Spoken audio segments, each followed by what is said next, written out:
You're listening to the Epically Geeky Show, a place for all things geeky.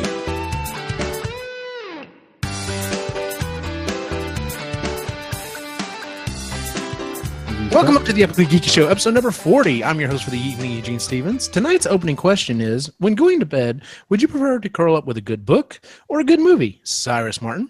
Well, it depends. Is the book or the movie buying? Oh, I didn't realize it. I need sounds. Go on.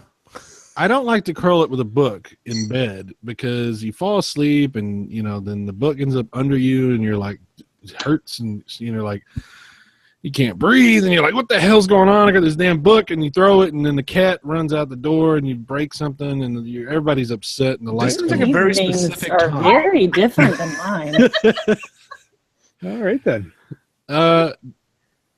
But the problem is if you go to sleep with a movie on, you have the most fucked up dreams ever. Like, you're imagining pieces of movies and stuff in your dreams and lines from Bruce Willis and shit.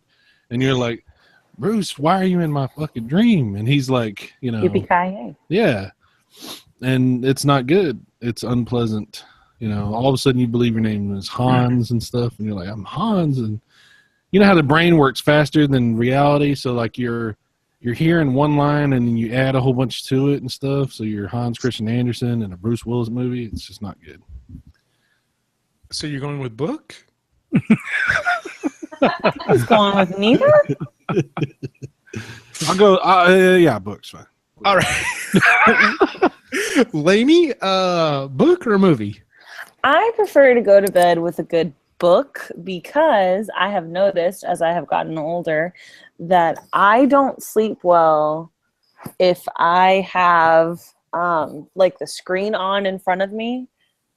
It like makes my brain too revved up, I guess. So plus there's apparently been scientific studies on that too. So I do really well with a good book because I realize that as my eyes start to like get really heavy, that I can just close it, put it away, and pick it right back up the next night. So it kind of calms me down. I get nice and cozy under my blanket, and then all is well. So basically I'm an old lady and I can't have the TV on while I'm sleeping. Well, there you go.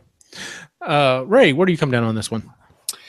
Well, because the book for me, like if I'm really tired, I'll read the first line of the page like 5 times and get frustrated and it fall in my face or, drop the book or whatever, I have to lean towards movies, although I will say that if you're into a really good book, the other negative is that you'll be up all night with that book, where at least with the movie, it's, a finite time. You have 2.5 hours to 2 hours, and then you're going to sleep. So, movie it is. That's actually a really good point. I changed my answer.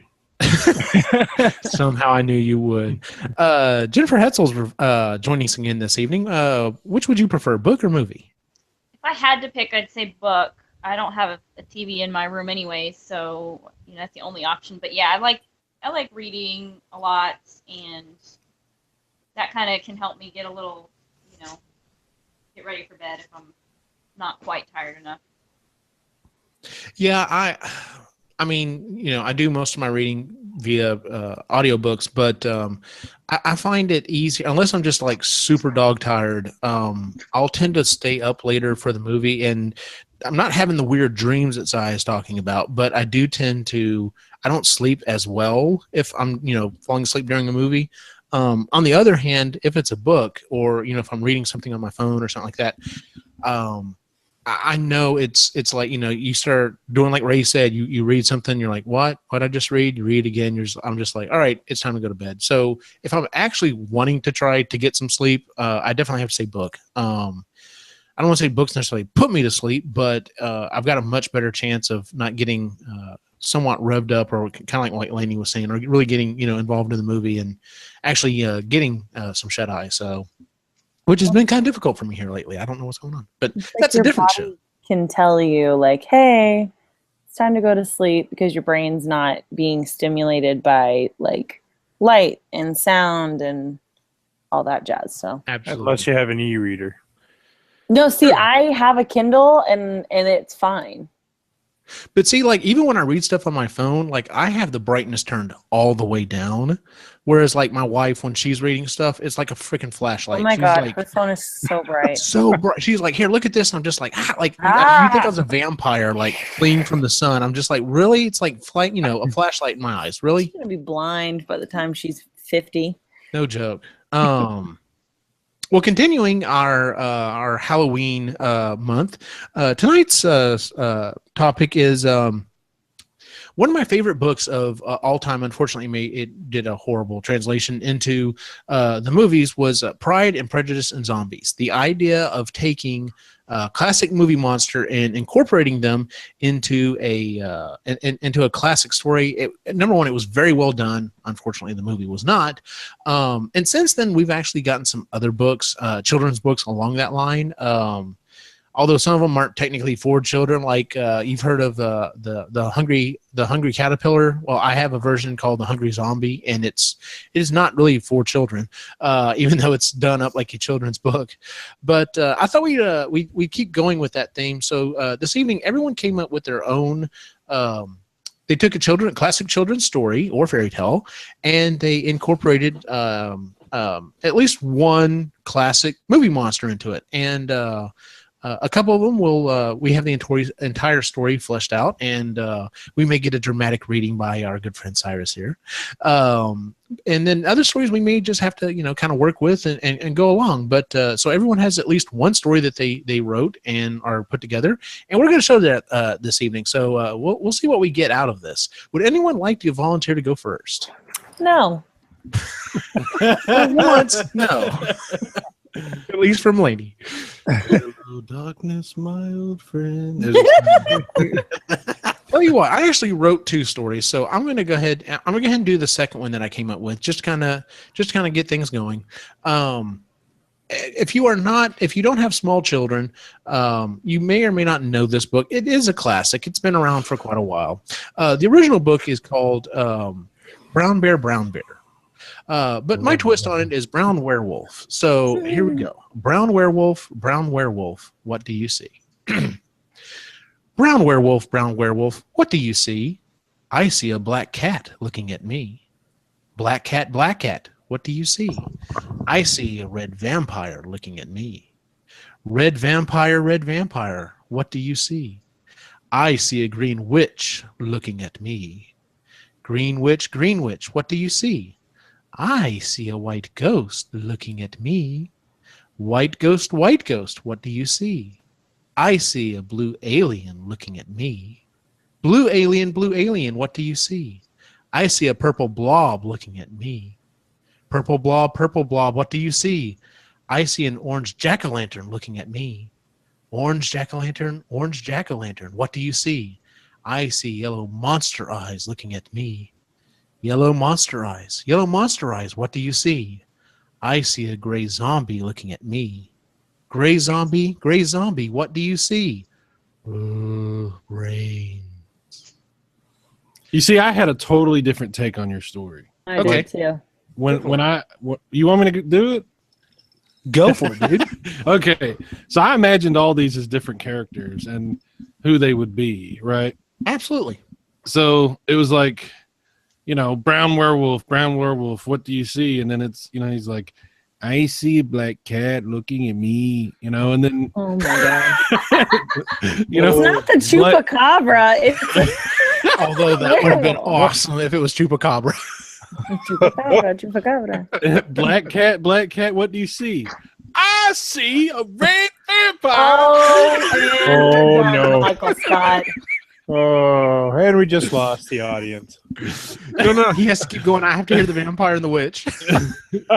Okay, red vampire, what do you see? And the vampire is just, Dracula, so he's I see a green witch looking at me. And then the green witch, what do you see? And it's, the witch from Wizard of Oz, I see a white ghost looking at me. And then, of course, white ghost, what do you see? I see a blue alien looking at me. Oh, jeez. It's accurate. Blue alien, what do you see? I see a purple blob looking at me. That would have been Eugene.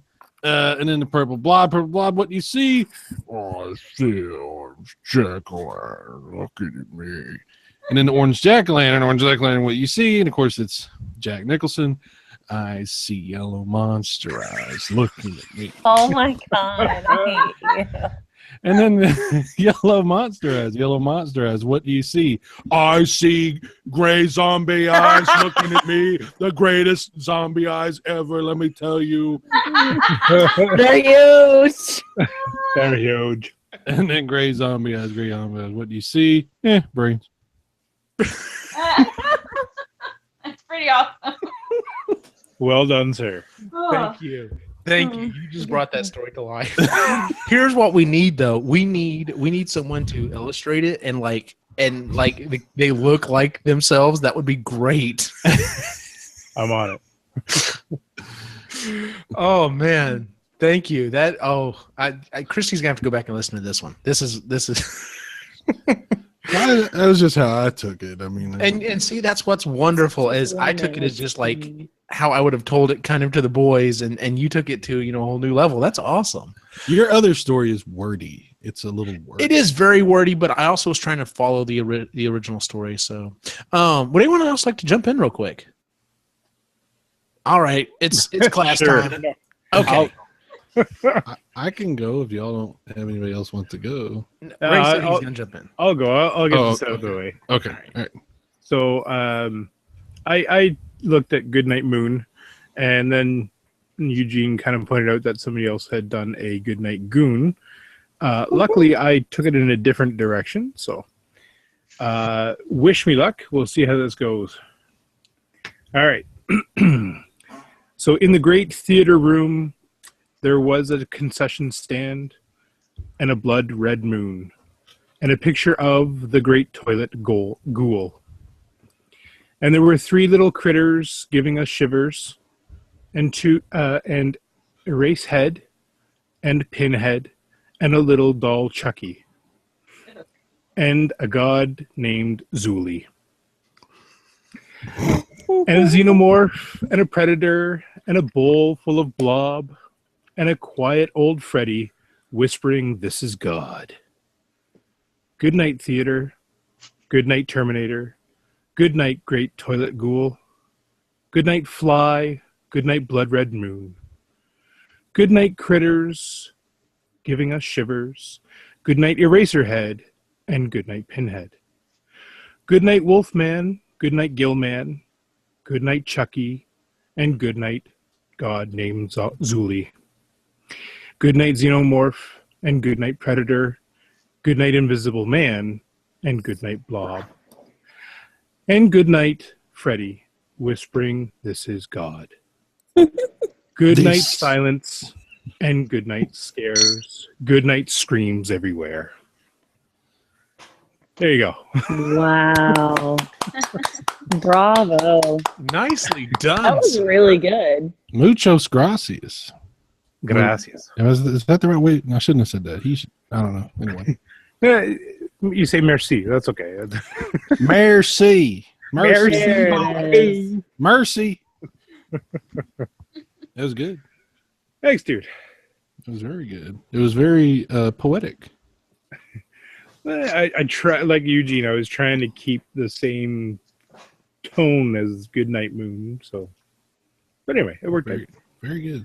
Very good, sir. I actually enjoyed that better than the Goodnight Goon that the boys have. So I think that's another one that I think would be really well animated or drawn out. That would be hilarious, actually.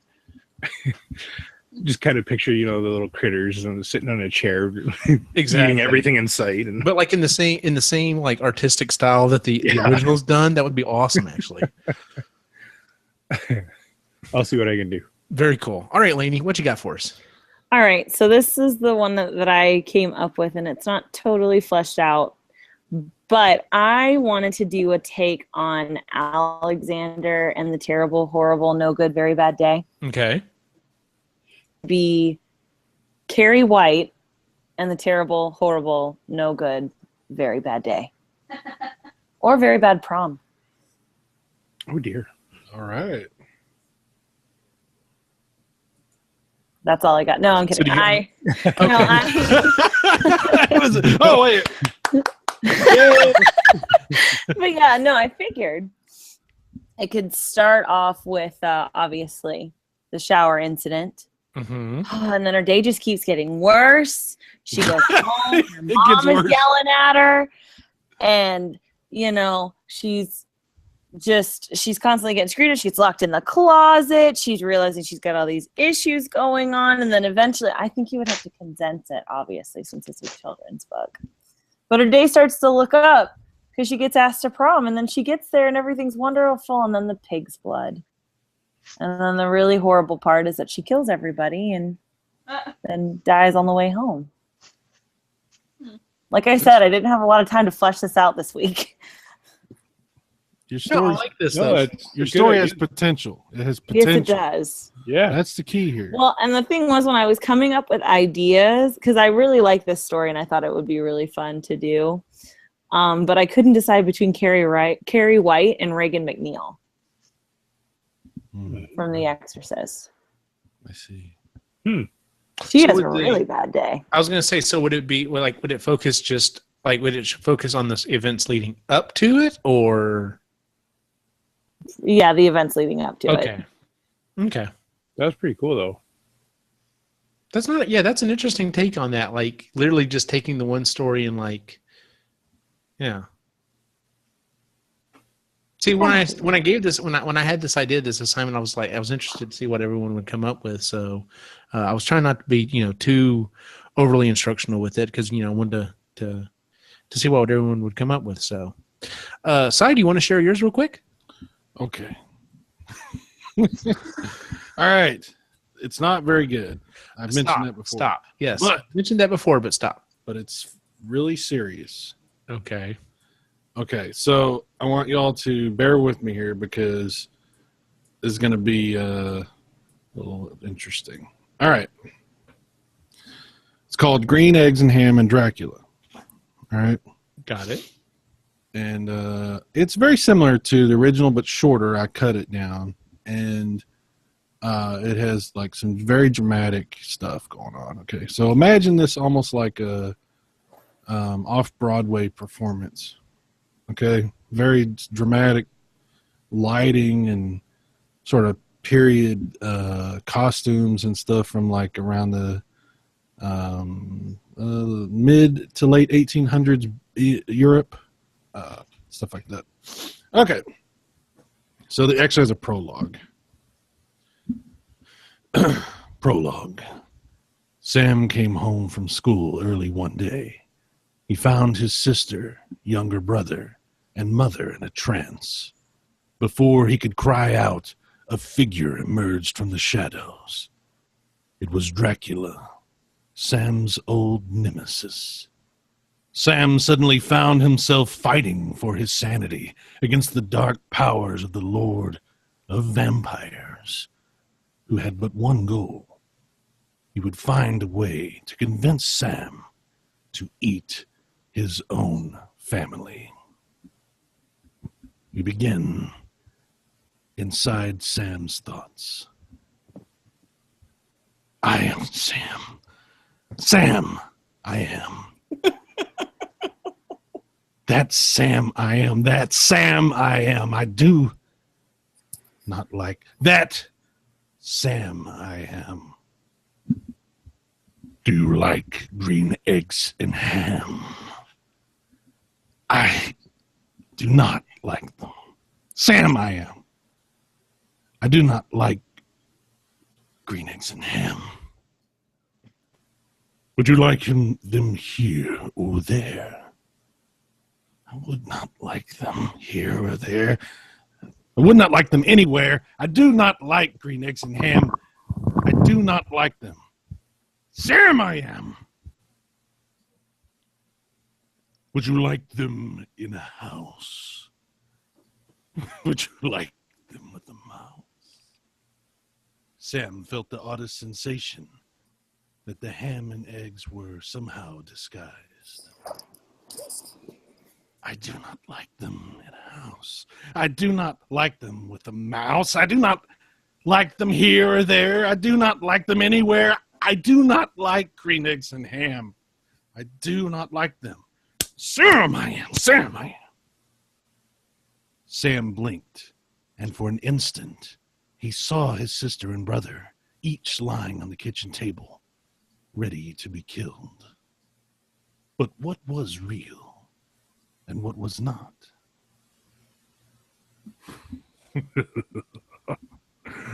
Would you eat them in a box? Would you eat them with a fox? Not in a box. Not with a fox. Wait. A box? A box. A box like a coffin. Not in a house. Not with a mouse. Sam began to struggle against the powers of Dracula. He could feel clarity coming from somewhere in the haze of his thoughts. I would not eat them here or there. Sam was almost free. I would not eat them anywhere. Sam reached down and picked up a silver dagger from the kitchen table. I would not eat green eggs and ham. I do not like them. Sam, I am. Sam cried out. He lunged for Dracula with all his might. And so the final battle between light and darkness began. That's it.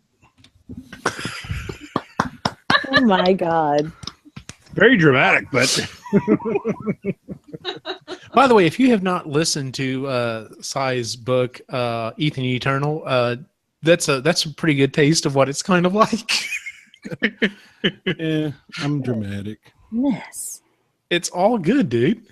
no, I like that you twisted it. Sam I am is actually saying Sam I am. Yeah. Trying to remind him of who he actually is. That was a good twist. Yeah, very well done, sir. Gracias. That was a lot. It was really good. Are you a little overwhelmed there, Leanie? I was amazed. I do it all for I didn't ladies. know where size started and ended. It was crazy.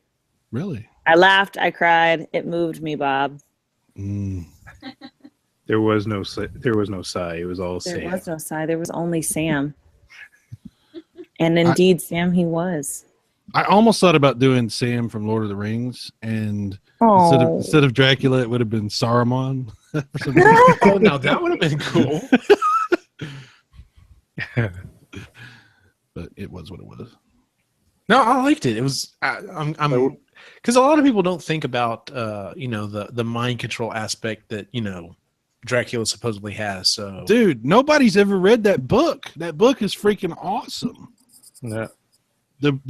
I highly recommend to anybody that's never read Dracula to read it. The book it is a really, really good book. Yes, it is.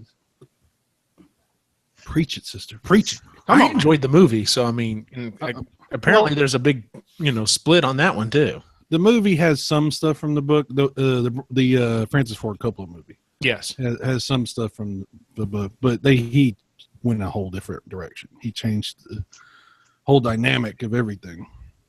Dracula's supposed to be a monster. He's supposed to be scary as shit, and he is in the book.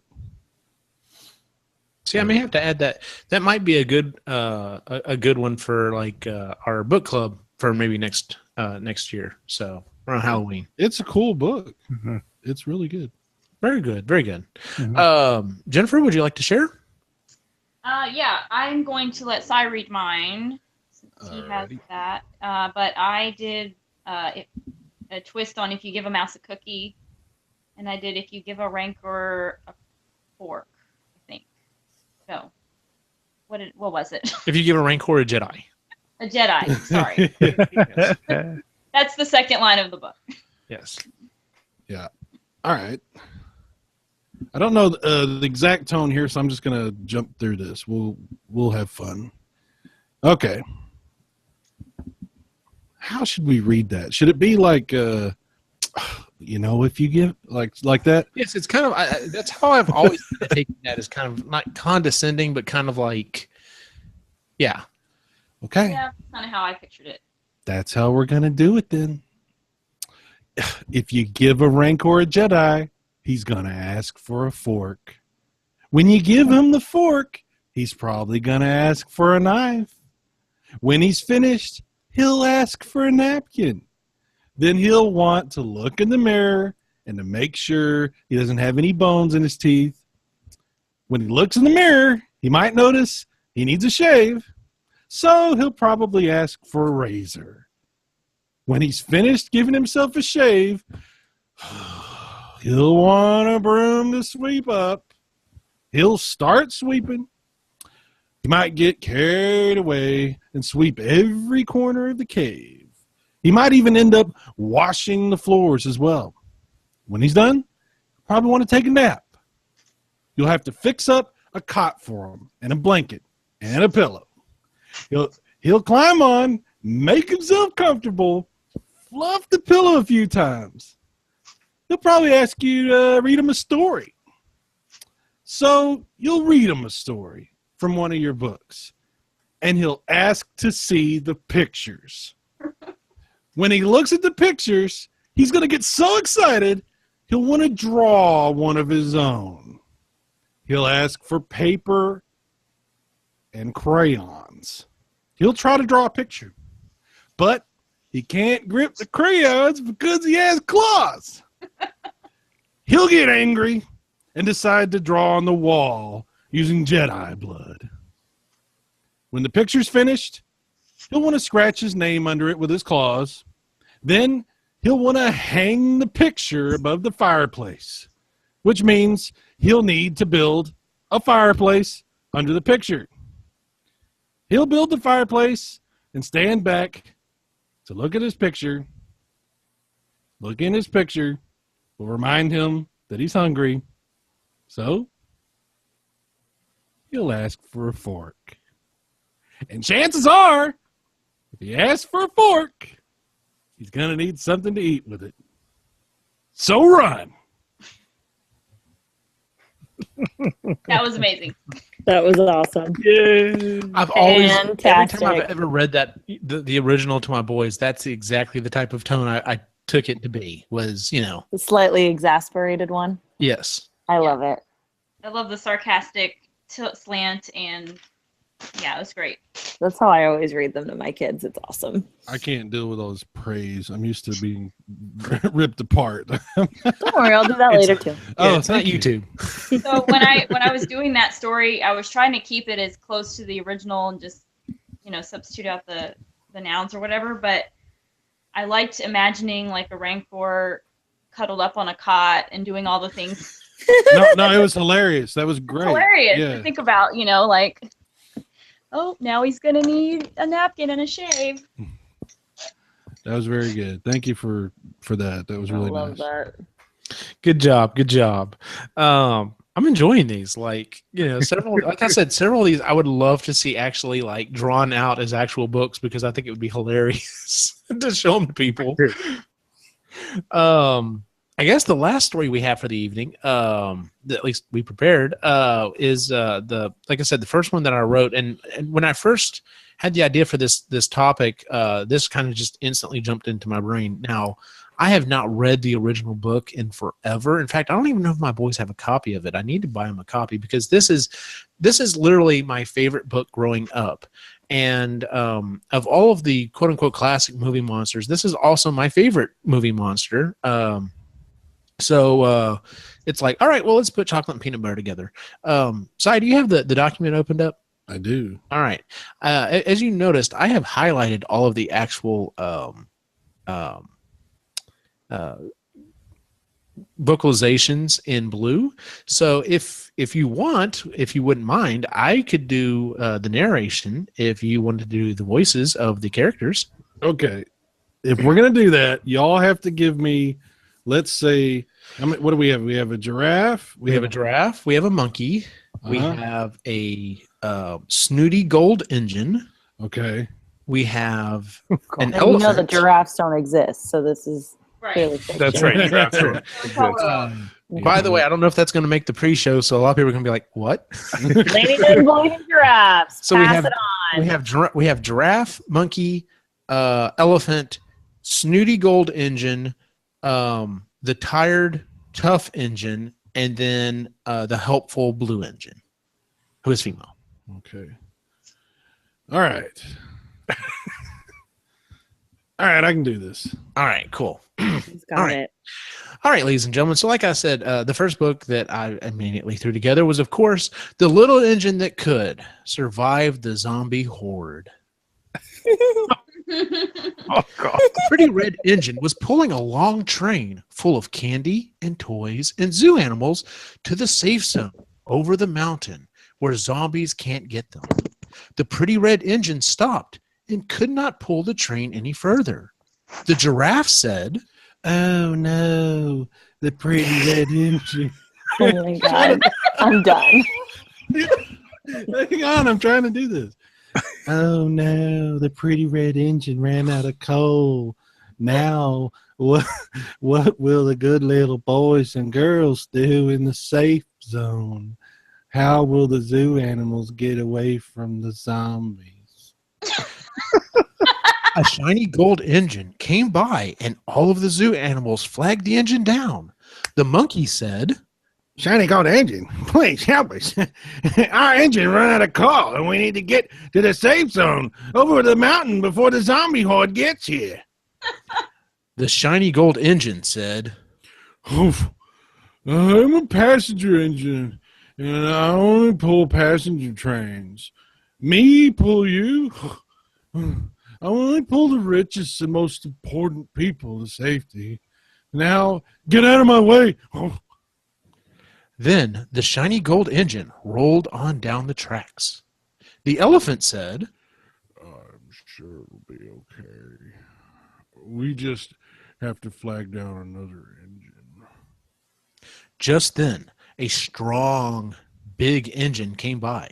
The monkey said, Yeah, there's a strong engine that could easily pull us over the mountain to the safe zone. Excuse me, big Mr. Strong Engine. Our engine has run out of coal, and we need to get to the safe zone over the mountain before the zombie horde gets here. The big, strong engine said, Brother, you want me to pull you? I only pull freight cars full of important things like weapons and vehicles. I'm also really tired. And the big, strong engine rolled down the tracks. The elephant said, I'm sure it'll be okay. We just have to flag down another engine. A few minutes later, the giraffe spotted another engine coming down the line. The giraffe said, Here comes another engine. It is little and blue, but maybe it'll help us. The little blue engine stopped when she saw the animals waving. Is this another voice? Yes. Oh, okay. Little blue engine. Okay. Little blue engine. What's the matter? Oh my god. Asked the little blue engine. The monkey said, Our engine's run out of coal, and we need to get to the safe zone over to the mountain before the zombie horde gets here. The little blue engine said, I'm not very big, and I've never been over the mountain before. The little blue engine knew it was going to be hard to pull the long train over the mountain, but she was scared to think about what the zombies would do to the candy and toys and animals. I don't know how we're going to get over the mountain, but I think I can. The animals cheered and got into their cars. The little blue engine began to pull the train slowly and said, I think I can. I think I can. I think I can. The animals said, We think you can. We think you can. We think you can.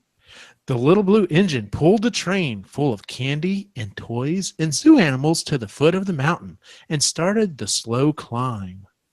I think I can. I think I can. I think I can. She said. Just then, the zombie horde appeared and was getting closer to the train. The little blue engine huffed and puffed, trying to pull the train up the mountain, as she said, Oh, I think I can. I think I can. I think I can. The monkey threw bananas at the zombies, which caused them to slip and fall down the mountain. The elephant blew water out of its trunk and washed the zombies off of the caboose. The little blue engine kept huffing and puffing as she said, I think I can. I think I can. I think I could. Slowly, the little blue engine pulled the train up over the top of the mountain. The animals cheered, and the little blue engine steadily pulled the train down the mountain and away from the zombie horde. The little blue engine said, I knew I could. I knew I could. I knew I could. and she pulled the train full of candy and toys and zoo animals to the safe zone, where the good boys and girls cheered and cheered. The end. Yay! When I originally wrote this in the first draft, and I finished up like right at like 11 o'clock, and I was like, all right, I gotta go to bed. And I was thinking, all right, I'm gonna give it a second polish the next day. And I talked over with my partner at work, and she's like, no, I think it's fine just like it is, because I was debating whether or not I was gonna add a part where the two previous engines had like toppled over somehow or another, and like the animals, like the strong engine had like, okay, so the passenger engine like toppled over because it was going too fast, and all the people were, you know, turned into zombies and eating each other. And the strong engine, something happened to it, so like the animals got off and they got weapons, and then they come to a fortification on the tracks, and they have to like barrel their way through. And I cut all that, you know. That may be in the director's cut. We'll see. That's about what I was going to say. Get that in the director's cut. Yeah. What? No nudity. That's the HBO version. Yeah, when HBO adapts this into a 7-year series. So you know what I'm picturing? I'm picturing, like, you know, the early day YouTube cartoon videos. Mm-hmm. That's what I'm picturing. With Oh my God, yes. like salad fingers, right? The salad fingers. Yes. Yeah. So Or that's like style. really shitty Flash animation. Yeah, salad fingers. I don't know if so. Definitely like that old school, very low, but that'd be hilarious. Low budget, yeah. So, but yeah, like I said, it was like, all right, well, I'm gonna put these two together, see how that works out. So, thank you for the voices, Cyrus. My favorite had to have been the big strong train. Did anyone else have any other ideas that they didn't like really flesh out, or you know, just they were playing with, but they really couldn't figure out where to go with it? So the one that I told you guys about at the beginning, and I think it would be fun to try and flesh out someday, is so talking about this whole thing, I immediately went to fairy tales, and I picked and then I also wanted to pick monsters, and so I thought it would be really good to have Swamp Thing star as the Little Mermaid. And I think Oh my God, yes. That would be awesome, actually. I would take that because that would be awesome. And like I said at the I beginning want to of hear the the show, Swamp Thing go, Daddy, I love him. That would be hilarious. Oh yeah. Danny, I love you. Yeah. at the beginning of the show, I talked about Pride and Prejudice and Zombies, and they've gone on, and it's not even the same writer. Like, apparently some other people picked up the ball and ran with it, because there's also Sense and Sensibility and Sea Monsters, and I know there's also Little Women and Werewolves. I have not read either of those books, but yeah, just the idea of taking, like I said, these classic movie monsters and incorporating them into these types of books, I think is just awesome. And seeing it trickle down into, kids' books, I think is great too. I was also playing around with the idea of trying to do something with Pete the Cat, and I was like, okay, what would Pete the Cat, stumble into? And I thought maybe aliens or something, but I ended up going with the brown werewolf. Which ended up being pretty fun. So, anything else anyone wanted to add, or any other stories they kind of played around with? I kept trying. Oh, sorry. Sorry. I was trying to think of a story to put Gollum into, but it didn't quite pan out. Oh, Gollum could definitely be one of the dwarfs. Yeah, that'd be good. There's a lot of opportunities for him, but and I would have loved to hear Cyrus do an impression of him in one of the. I can do it. I have to work up to it. I'd have to be ready for that, but I can do that. You gotta have some notice, obviously. Yeah. Gotta prep for that one. Yeah. He'd be like Dopey, but But he'd actually say what Dopey was thinking the entire time. This inner monologue going back and forth about how they think he's an idiot and he's really not an idiot. He just really wants the ring. Yes. Yeah. Why do we care about this woman? I don't care about the woman. I want the ring. That wouldn't be bad.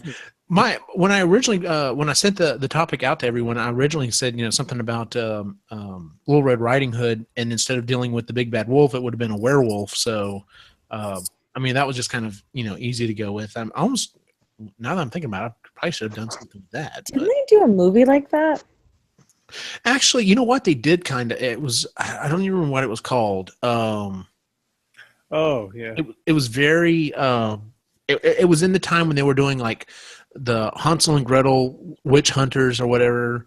The Brothers Grimm. Yeah, it was one. Yep. What was the name of that movie? I watched it. It was very. There was a lot of stylistic choices.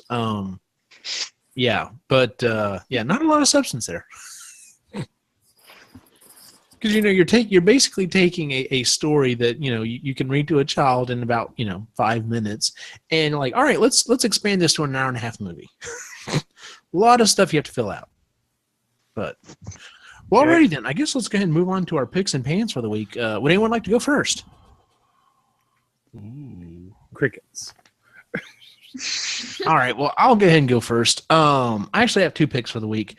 The first one, and I kind of mentioned this a little bit at the beginning of the show, before the show.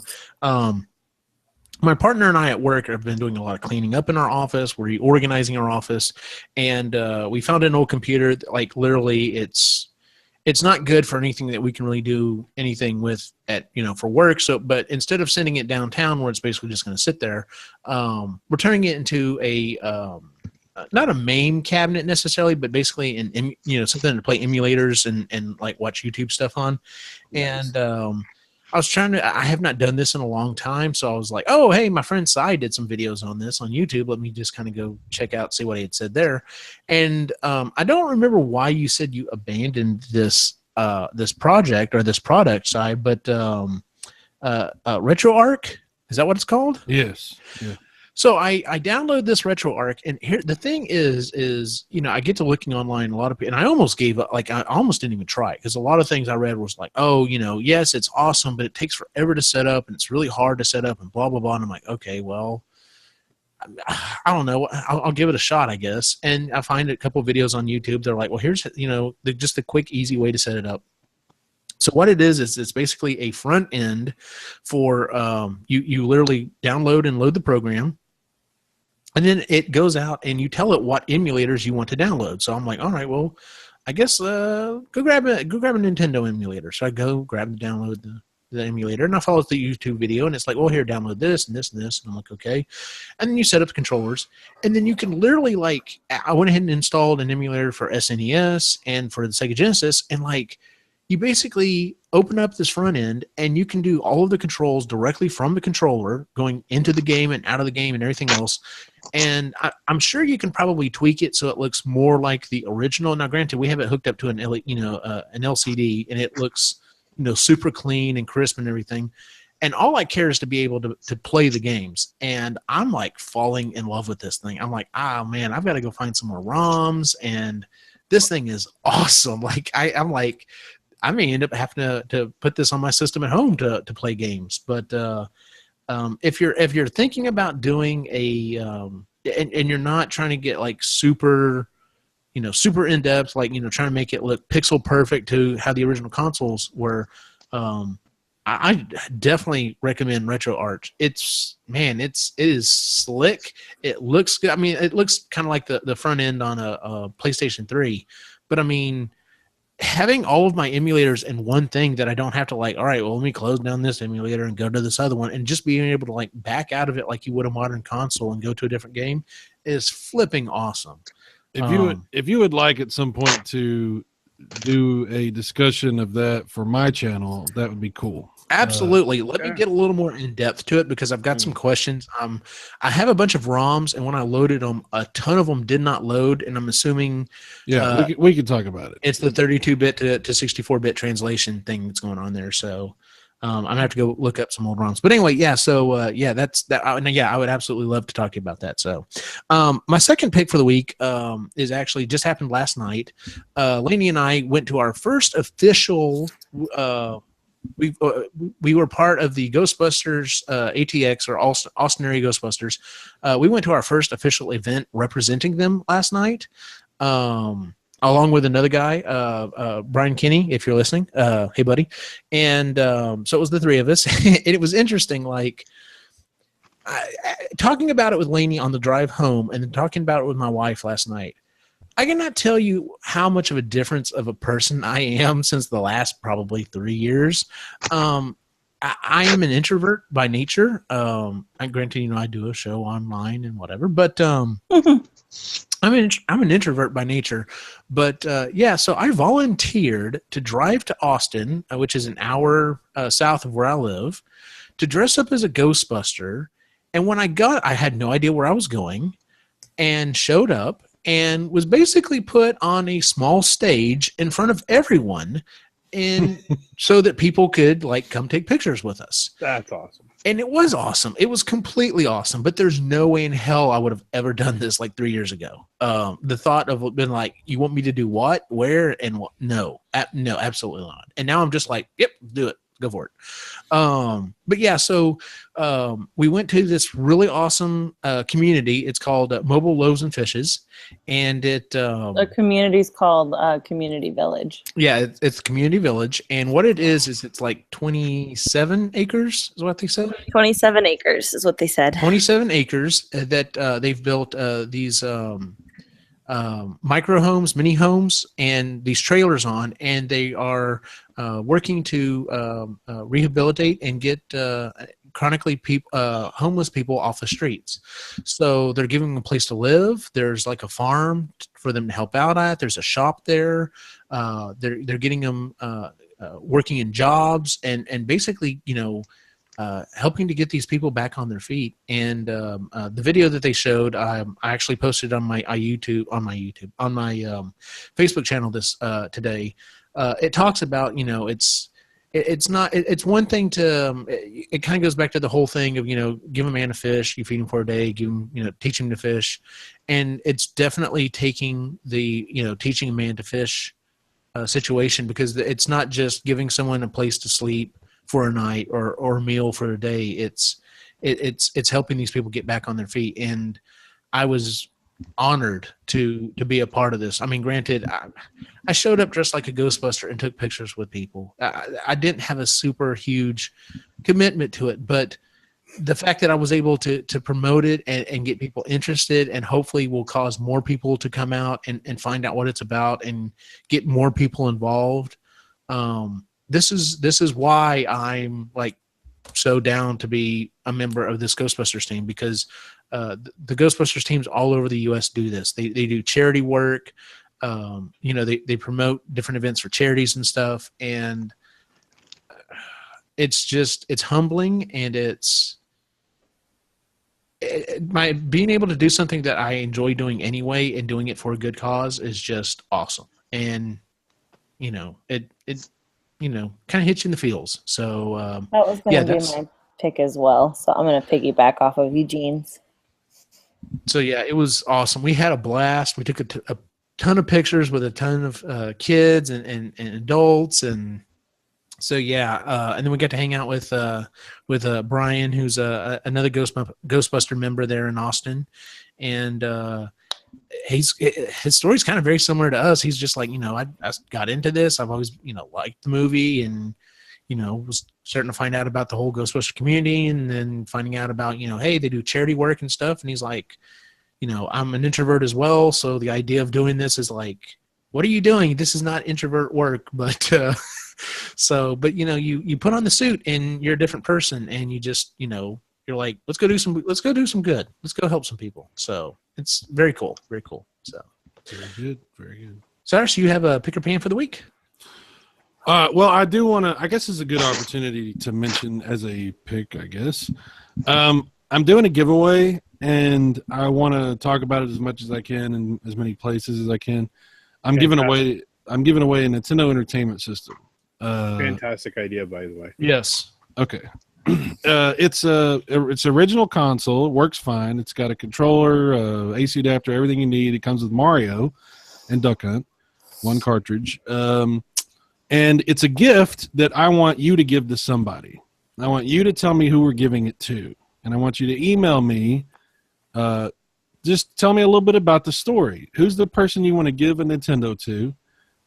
Tell me about, why you want to give it to them and what you think about that. You don't have to give me a, super detailed breakdown. Just give me the story. Tell me who we're giving a Nintendo to and why you think they would really enjoy having it. And email that to cyrusmartin@yahoo.com. Cyrus Martin is all one word, cyrusmartin@yahoo.com. And we'll give away a Nintendo, and I'll ship it to them on my dime. You just got to tell me who it is. And I'll be announcing the winner of this giveaway November the 10th. So if you want more information, of course, check out videogamevirus.com. I'm trying to figure out who to enter to nominate. I'm trying to think who would really enjoy a classic NES. I'm still scratching my head on this one, but if I figure out someone, believe me, I'm going to enter because this was an awesome idea. This was an awesome idea, dude. Just to clarify, it's not for you. It's Absolutely. It's for whoever wins to give away. So you tell me who we're giving it to, and I will send it either to them or to you, but you got to give it to them. Absolutely. So, yeah, it's a fantastic idea. Yes. That's awesome. Jennifer, you have a pick or pan for the week? Yeah, so we talked a little about this before the show, but at work I get to help oversee the creation of a mural downtown, and it's been a really cool project, and it's starting to kind of get close to being completed. And this week we've seen a lot of people come out and help work on it, and it's a community thing. We have public work days, and we've commissioned the Killeen Civic Art Guild to head it up. So they're doing the majority of the work, but we are trying to get people involved in painting. And so it's been an interesting project, and it's really helping to beautify downtown and just showcase the talent in our community and our history. And that's been pretty cool to see finally, come to fruition after several years working on it. awesome. Are y'all planning on doing additional murals or? We would like to. We have a sponsor for this one now, but we are, if we want to do more, we'll have to obviously get more sponsorships since paint costs money and, commission the artists and all that. But yeah, as long as we can get sponsorships and walls to paint, and we're not just limiting it to downtown, we'd like to see it kind of spread to different areas. But since the chamber's downtown and, downtown revitalization's going on, we figured that's a great place to start. And, people that have participated and that have seen it just in passing love it. So we're really hoping, it sparks further interest, other people to kind of get similar projects going, and it'll take off, domino effect. Very cool. Very, very cool. Ray, do you have a pick or pan for the week? Yeah. So as we told you, the last time I was on that we were watching Stranger Things and all that stuff on Netflix, I came across a documentary to kind of get me back into the whole geek thing of one of my favorite trilogies of all time. It was called Back in Time. I've seen it. Oh man, it got me all wanted to get a DeLorean all fitted out with everything, and yeah, it was awesome. Yes, it is. It is a good documentary. Yeah, so that kind of fed into that one, and so now I'm trying to think of different props and costumes and stuff like that we can get into, and maybe use that for Fan Expo next year, or even Halloween this year. So we'll see what happens with that. Very cool. And then the other thing that you know what, I'll talk to you off air, and then we'll go from there. But okay. Something new coming soon, hopefully. Very cool. Well, awesome. Yeah, there's actually, and I'm sure I'll probably be sleeping in late tomorrow morning. But there's a group that meets at this local coffee shop up the street from my house every Sunday morning. Coffee and Cars, I think, is what their name is. And there's a couple of DeLoreans there, and I think one of them is decked out. The last time I drove by and saw it, and I keep meaning, I'm like, I've got to set my alarm and go by and see this thing because it's so cool. Where's this at? It's what is, I cannot The remember Coffee the name Beanery. the Coffee Beanery on Stan Schluter. So yeah, they have a little car club that they get together, and of course most of them are newer cars or older cars that are decked out that they've got their hoods popped, and they're just showing off their vehicles. So who knows, maybe in a couple of years here, if I can get my plan to come to fruition, it's something that I could show up with something one day. We'll see. Specifically, park it next to a DeLorean would be awesome. Anyway, where can we find you on the internet, Cyrus Martin? Like I said before, videogamevirus.com. Go to YouTube, look for Cyrus Martin. You'll find me, or you'll find my footprint. Lainey, where can we find you online? You can find me on Twitter and on Instagram at It's a Lainey Bird. Very cool. Jennifer, where can we find you? Instagram and Twitter. Het's gonna be me. That's HETZ. It's gonna be me. Yep. Awesome. Chris, where can we find you? Chris. Ray, where can we find you online? Sorry, I just read the name. That's okay. You can find me at Lake Life Artist on Instagram. Sorry there hasn't been a lot of posts lately, but there will be more soon now that rentals are kind of dying down, and we will have some more time for art soon. So yay! And of course, you can find the site at epicallygeeky.com. You can also find it on Facebook, Instagram, and Twitter. If you would, please, wherever you listen to the show, whether it be iTunes or Stitcher or Google Music, please give us a 5-star rating. There's a place there to leave a review if you would. That would be awesome. I'll promise I'll read it if it's there. And then, of course, you can follow my wacky adventures online at Optimus Jane on Facebook, Instagram, and Twitter. For everyone on the site, have a good night.